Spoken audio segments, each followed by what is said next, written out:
Houston and Purdue are our consensus top two teams in the preseason, but the Johnnies, are they top 10 or not? Because we can't agree.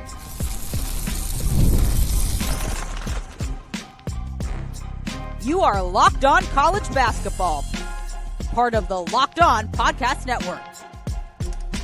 Your team every day.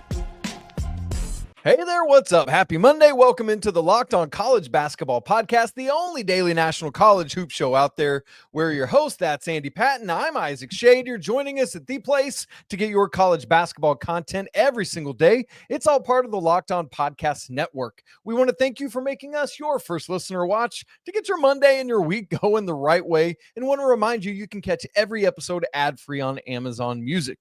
This episode is brought to you by Mazda. Like college basketball player, Mazda sweats every detail, because when you make every move count, pulling off the unexpected is only the beginning. Stay tuned later in the show for this week's highlights on moving the game forward. Mazda, move and be moved. Hey, we want to give a special shout out to all the everydayers who have joined us here today and all the great members of the Locked On College Basketball Discord who are here. That link is in the show notes, by the way. We'd love to see you in there. And it is 3 weeks to the day until the tip-off of the regular season. So if you're not already hanging out with us, you are missing out. So Andy and I today are bringing you our preseason top 25. We've each updated it. It's now the third time this offseason. We did one in April, one at the end of May, and here we are with our official preseason top 25 rankings. Going to be great stuff. Also, Ken Palm came out yesterday, so we might reference that a time or two, but probably hit that more on Tuesday's show, because we expect, as we record this on Sunday, that the AP preseason top 25 will come out today, Monday. Andy, let's look at this preseason top 5 that we both have, because there's a lot of consensus up top. You have Houston 1, Purdue 2. That's where you were back in May. I actually flipped it. I had back in May, I had Houston 1, Florida 2, Purdue 3. I actually moved the Boilermakers up to number 1 and have Houston number 2. So that's what we both have, those teams top 2. Does the order even matter all that much to you right now, or is the difference between the two infinitesimal? It's pretty minimal. I don't think it matters all that much. I think the computers are pretty consistently ranking Houston number 1. That's not a surprise. The computers have long loved Kelvin Sampson's team. And so I was expecting that when Ken Palm came out, we'd see them number 1. We see them number 1 on Evan Mia. We see them number 1 on Torvik. But Purdue also, I mean, obviously the difference, like you said, is incredibly small. Both teams have veteran returners coming back. Purdue has a couple of All-Americans coming back in Braden Smith and Trey Kaufman-Wren. Of course, Houston brings back Milos Uzan, Emmanuel Sharp. To me, the difference is very small between these two teams. I went with Houston at number 1. To me, the big question mark in terms of how successful they can be at staying number 1 or being at the top is how quickly those freshmen get acclimated. The Isaiah Harwells, the Kingston Flemings, the Chris Senack, their new starting center. We haven't seen Sampson have to integrate freshmen all that much, all that early. And I think that is a big question mark for a roster that otherwise doesn't have a whole lot of question marks. Purdue has some of that they have to do as well, with Clough coming over from South Dakota State and their new freshman Meyer as well. But to me, I think both these teams are pretty clearly the two best teams. I think you can have some disagreement at 3 going forward, but the top 2 are fairly well set to me, and I'm not sure the order matters that much. So there's no one else you would really, I mean, obviously once we start seeing them on the court in 3 weeks, we might start to feel different, but on paper, is there anyone else you would even consider in the top 2 right now? Not really. I mean, I think Florida, it's fair to consider Florida because they are the defending champs and they are bringing back their entire front court, but they also lost their entire back court. And while I am a believer in Boogie Fland and Xavion Lee, I'm not sure I'm a believer in the fit together. And again, not to say that I'm down on Florida. I have them 3rd in the country, but that is enough for me to be like, and then Thomas Houck, I really am a believer in Thomas Houck. I think he's excellent, but he's going to play a pretty new role this year. And so there's enough differences for that team that I'm like, not quite there with them, but I wouldn't, I think they're the only team that if somebody else had them top 2, I'd be like, sure, that makes sense. Like, I think you could make an argument for UConn. You can make an argument for Kentucky, some of those teams, but I would I would hesitate to see other people have them in the top 2, whereas with Florida, it's like, okay, that's fine. But really, to me, it feels pretty obvious it should be Houston and Purdue in whatever order. All right, so the last two national runners up, Purdue in 24, Houston in 25, our two preseason top teams. Andy, we also have agreement at 3 and 5, although again, flip-flopped. You've got Florida 3, UConn 5, up from 9, by the way, on UConn for Andy.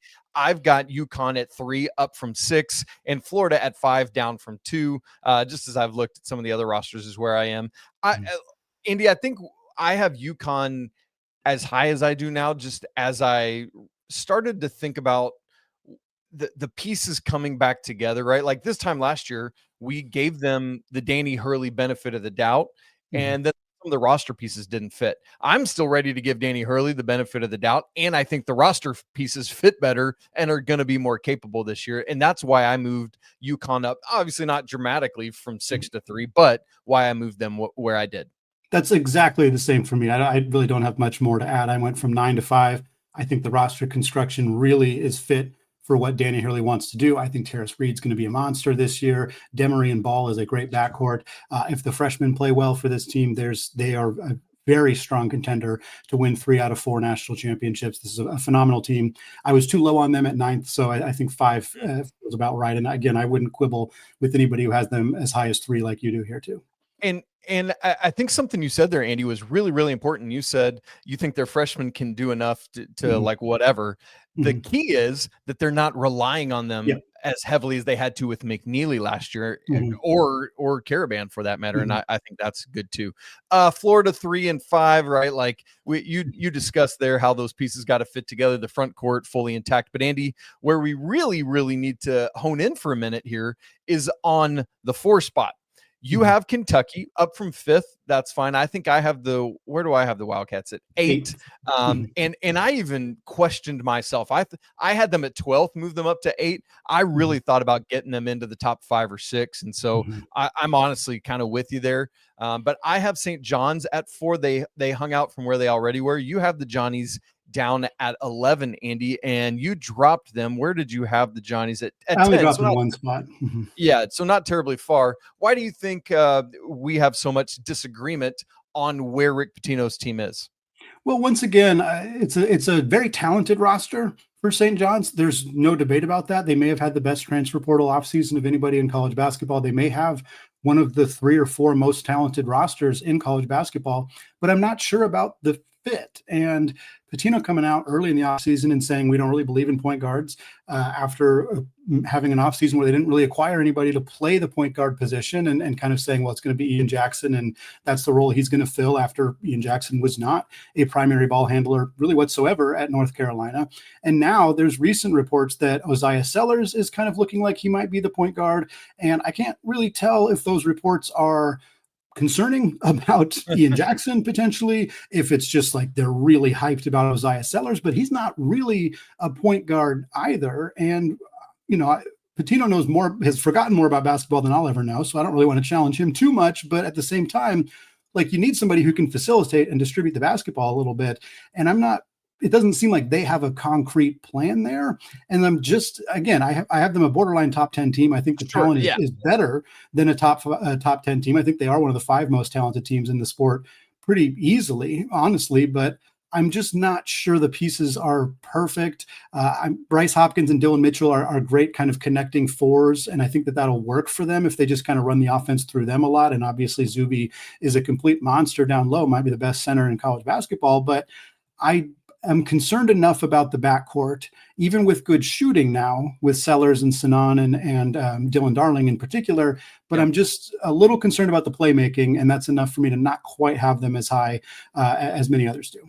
I'm still curious to see if Darling could be that point guard, right? Yeah. Like I think there's something to that. I've said that a couple of times this offseason, but we'll see what happens there. Yeah, and Andy, I think that's the key. It's like if St. John's comes out and shows that they've got some things figured out at that lead guard position, I think we would both maybe be inclined to bring them up even higher into the mix. So we'll see what happens there with the Johnnies. Going to be really interesting to see how they follow up that great season they had in 24-25. Well, Isaac, St. John's is not the only team that you and I are in disagreement on. We're going to discuss our differing opinions on Gonzaga, on Arkansas, on Arizona, and a couple of other teams coming up here in just a second. But first, folks, this episode is brought to you by Mazda's moving the game forward. For those who believe it's not just about playing the game, it's about redefining it.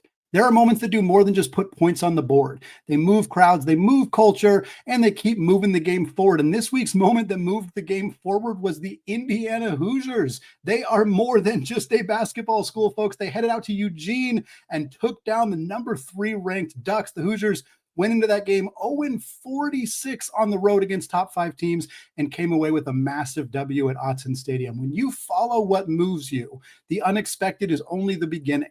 And just like there's more to every highlight, there's more to a Mazda vehicle. Mazda, move and be moved. All right, Isaac, continuing our conversation here, taking a look at our updated top 25 rankings here, hopefully just beating out the AP poll, which we expect to come out today on Monday. And we had some differences. We actually had a lot of similarities. Most of the time we were like 1 or 2 spots away from each other in our top 25. That's not surprising considering we talk about the sport with each other a couple times a week. So not a shock there. We already talked about St. John's, which was the team we have the biggest discrepancy on, 7 spots different. I had them 11th. You had them 4th. Other teams that we were 4 or more spots away on, Gonzaga, I had them 15th. You have them 22nd. Arkansas, you're 14th, I'm 19th, and then Kentucky, who we already talked about a little bit, 4th versus 8th, and then Michigan, Illinois, and Arizona are all teams that we are 4 spots apart. Again, not a major difference, especially in a preseason ranking, but slight difference, enough to want to talk about it. But I think we should start with the Gonzaga of it all, because I think they're one of the most difficult teams in college basketball to rank right now by the simple fact that it is October 12th as we're recording this, and we do not know if their prized transfer portal addition, Grand Canyon wing Tyon Grant-Foster, is going to be eligible to play this year.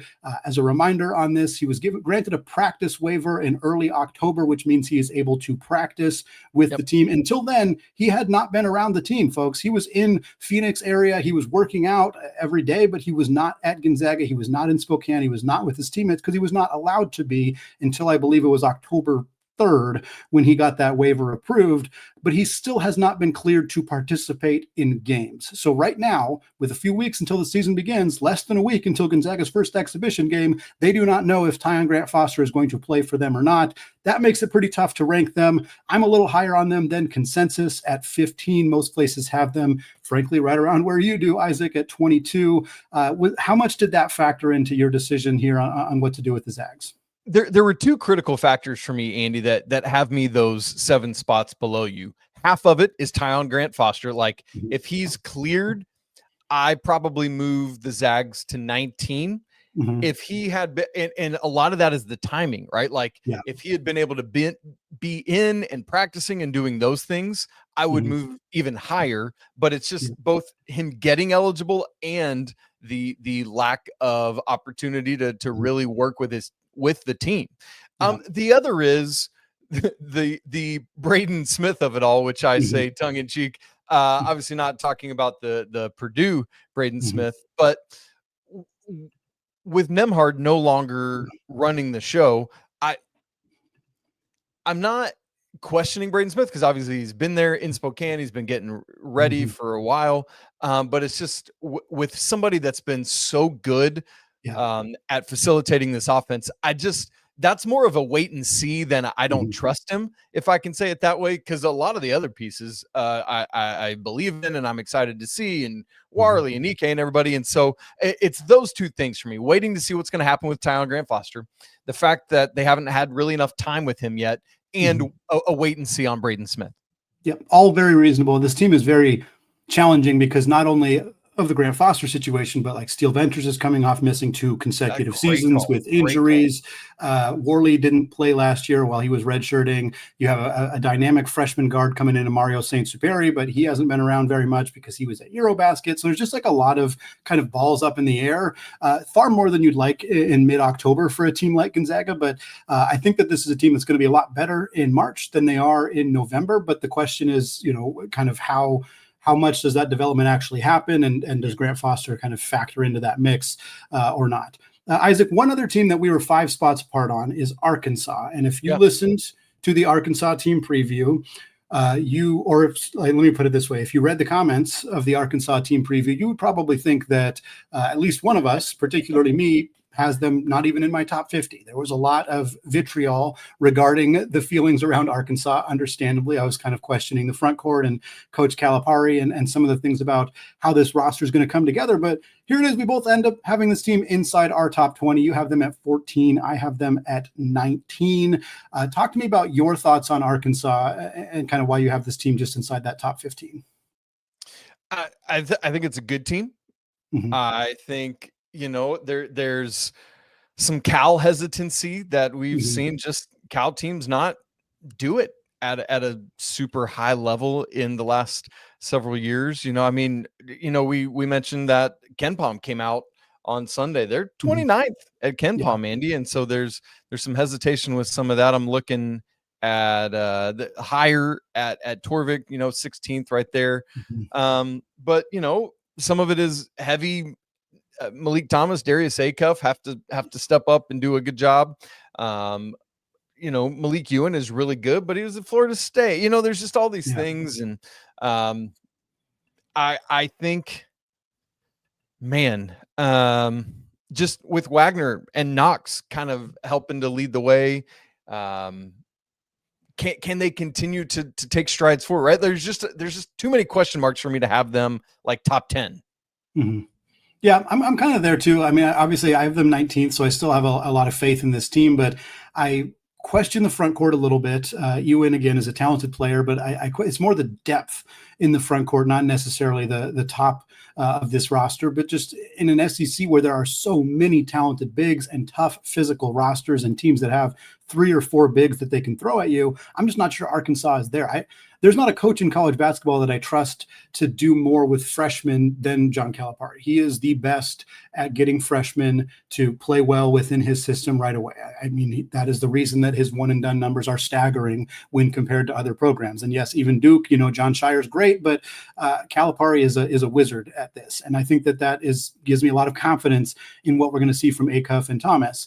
But again, it's how does Brazil look? He's, been off and on with the injuries, and he was kind of up and down last year.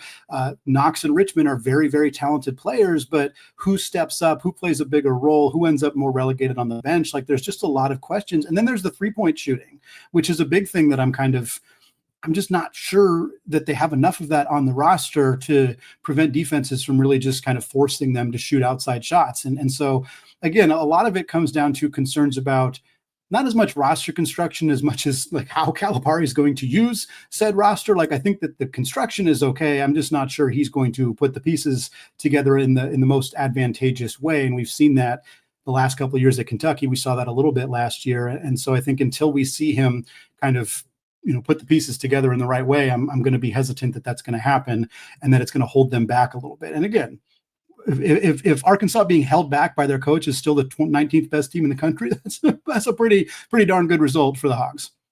It is indeed. Andy, a couple others, we had some space between us. Michigan, you're higher at 8. I'm a little bit lower at 12. Arizona, I'm a little bit higher at 13. You a little bit lower at 17. Andy, I know you, from our conversations, you felt like you were too low on Arizona and brought them up some from where they were. What kind of, right? Like, I think they were your biggest climbers. Is that correct?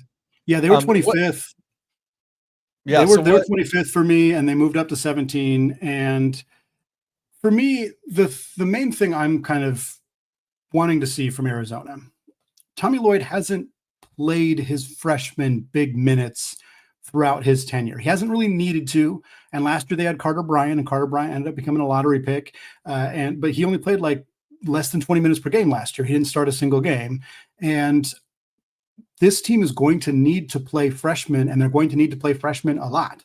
Koa Pete's going to play a lot. He's going to start. He's going to be a big-time player for this team. Braden Burry is going to play a lot for this team. Dwayne Aristode's going to play a lot for this team. And I'm just want to see that Tommy can trust those freshmen and can put them on the floor and leave them on the floor in big moments, and is willing to let them be out there making mistakes, growing and developing, because we just haven't seen him really have to do that yet. And I think the returning talent on this team is good. Jaden Bradley is good. Anthony Del Orso is good. Toby Awaka is good.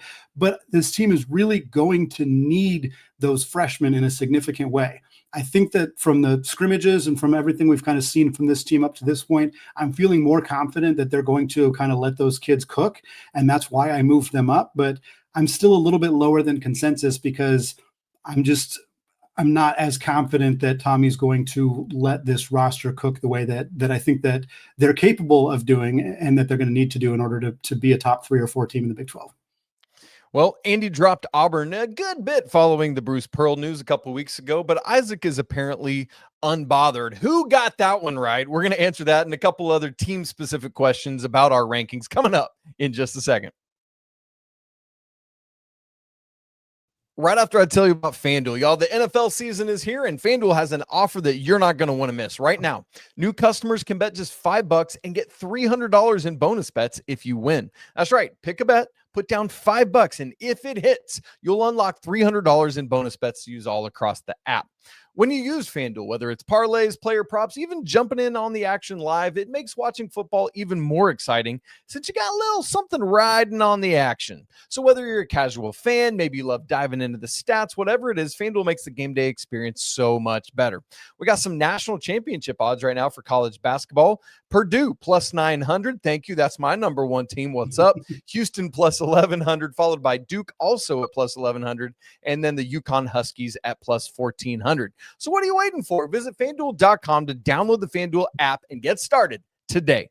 Well, folks, most people cannot even name all of their financial accounts or even what they're worth, whether it's their 401ks, their properties, or their investments. And when you don't have the full picture, you can end up leaving money on the table. And that's why there's Monarch Money. It's an all-in-one personal finance tool that brings your entire financial life together in one clean and easy-to-use interface available on your laptop or on your phone. And Monarch does the heavy lifting for you. You can link all your accounts in minutes, see clear data visuals, get smart categorization of all your spending, and finally feel in control of your money without ever having to touch a spreadsheet. My wife and I spend a lot of time making sure that our finances are up to date and in good shape, and Monarch makes it so simple for us to review our finances together. We can both see our budget, our goals, and our spending activity all in one place. So don't let financial opportunities slip through the cracks. Use code LOCKEDONCollege at monarchmoney.com in your browser for half off your first year. That's 50% off your first year at monarchmoney.com using code LOCKEDONCollege. All right, folks, closing out the show, continuing our conversation after Isaac and I both updated our top 25s here in mid-October, the final preseason ranking before the season gets going here on November 4th or 3rd, November 3rd. Regardless, Isaac, one of the biggest things that changed between late May when we did these top 25 rankings for the last time and now has been the coaching change at Auburn. Obviously, there have been a handful of other things, some late transfer additions, a litany of late European additions to some of these rosters that happened throughout the summer. But I think the most notable thing, unquestionably, was Bruce Pearl's sudden retirement from Auburn. They went ahead and moved very quickly to hire his son, Stephen Pearl, to take over as the program's head coach.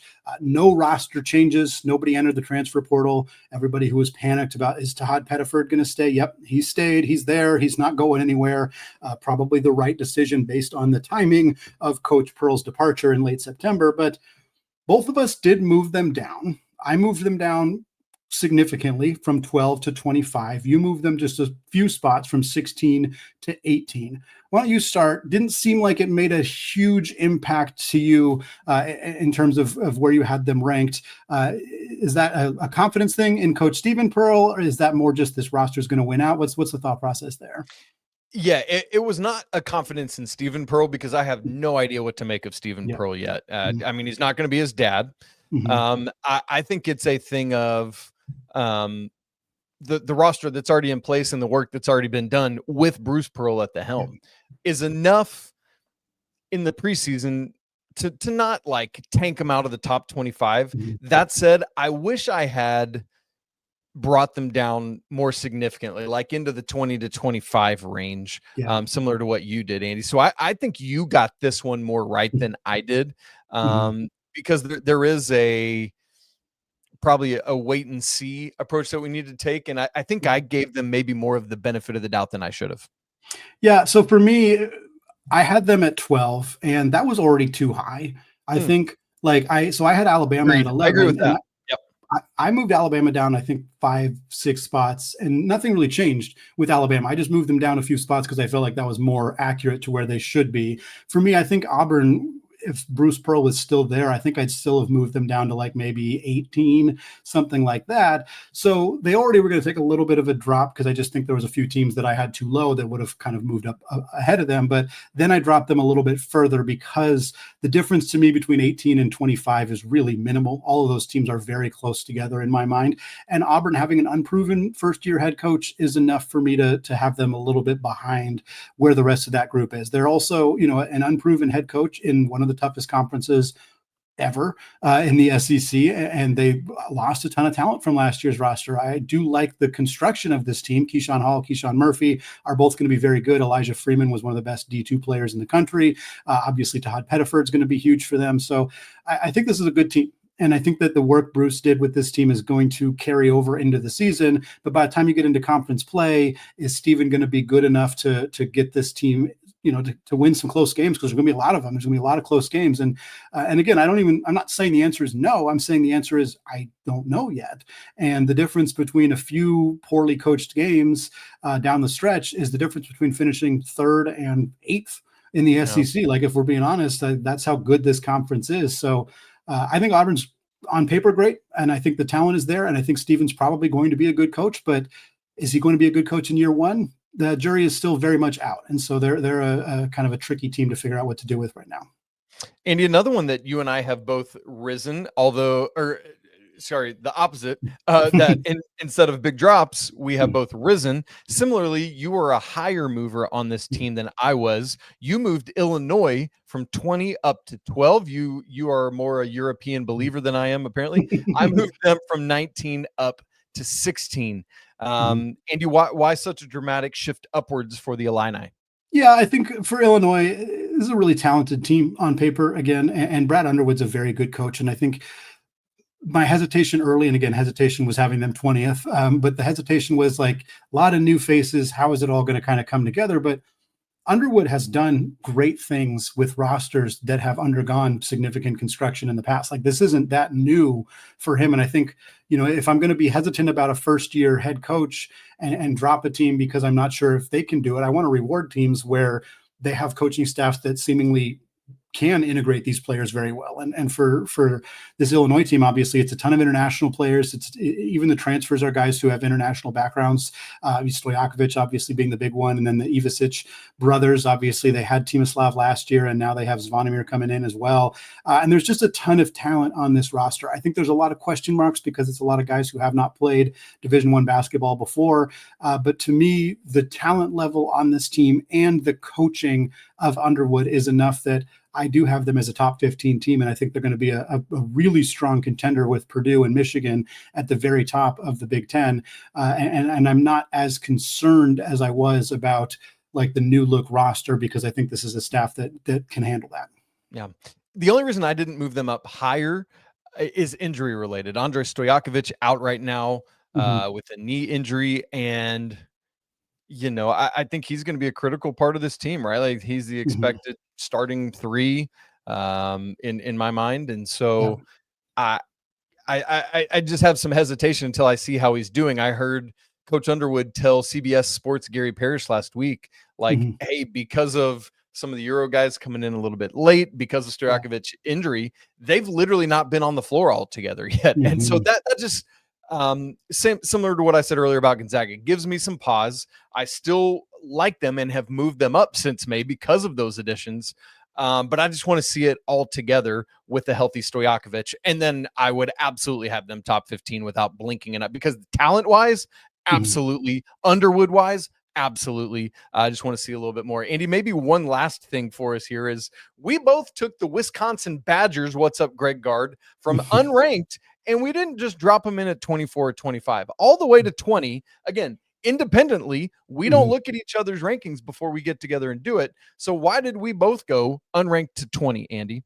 Yeah, I think for me, I'm still hesitant about Wisconsin's front court, and that was why I had them unranked previously. But the backcourt is so good, and I mean, you get Blackwell coming back, you get Nick Boyd coming over from San Diego State, who was just excellent last year for the Aztecs, and he feels like a really good fit in Coach Gard's system. You have Rhodey, who's going to be able to space the floor for this team. And while I'm hesitant about the front court, Nolan Winter is the reason every single article any of you have read naming breakout candidates in college basketball this year, every one of them has included Nolan Winter, and for good reason. He is a tremendous player who was very good last year. Now Stephen Kroll's out the door, and you add him to the mix, or you kind of elevate Winter into a bigger role.